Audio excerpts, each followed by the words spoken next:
Parcel এসেছে, Flipkart থেকে order দিয়েছিলাম। কাইছি নে নিয়ে আসবে, কাইছি বাচ্চাদের জন্য এখন ভালো ভালো গাড়ি আসছে।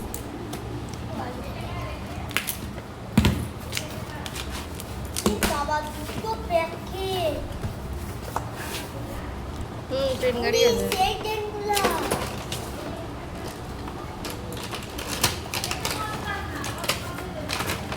রিমোটে চলে, এটা এবারে রিমোট নাই, সুইচে চলে। যা, প্যাকেটটাই তো ছিঁড়ে গেল। প্যাকেটটাই তো ছিঁড়ে গেল। রেল পাখি, হুম, এটা চার, এটা সুইচ, এটা করতে হবে। এই দেখো থ্যাংক ইউ বেবি, আমার ঠিক আছে রেল পাখি, এটা তুমি ঠিক করো। ওরে বাবারে, কোথায় আছে ঠাকুর? পোকা,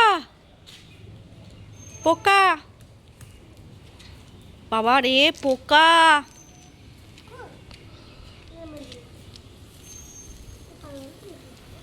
মাছ খাবা না? মাছ ওকে মাছ খাবে না তুমি? মাছ ভাজা খেতে খুব বচ্চা ভালোবাসে। বচ্চা বচ্চা না, মাছ খাবে না, মাছ ভেজে খাবে। দিলে ও চুপচাপ বসে বসে ফিনিশ করে। যাই হোক, ও আনন্দ সহকারে খায়। এইভাবে বাইরে ঘুরিয়ে নিয়ে খাওয়ায়। ফোন তো একদমই দেওয়া হয় না, কারণ এখনকার দিনে যে পরিস্থিতি দাঁড়িয়েছে বাচ্চাদের ফোন দেখার জন্য, সো সেই সব দিকে তাকিয়ে আমি আর কিয়াংশু কোনো রকমভাবে ফোন থেকে দূরে রাখি, স্ক্রিন থেকে দূরে রাখি। তো এভাবেই সুন্দরভাবে বসে খাওয়া দাওয়া করে, ও ডিস্টার্ব করে না। ও যে খাবারগুলো ভালোবাসে চেষ্টা করি সেগুলোকে বানিয়ে দেওয়ার। ওই রকম মাছ ভাজা খেতে খুব ভালোবাসে।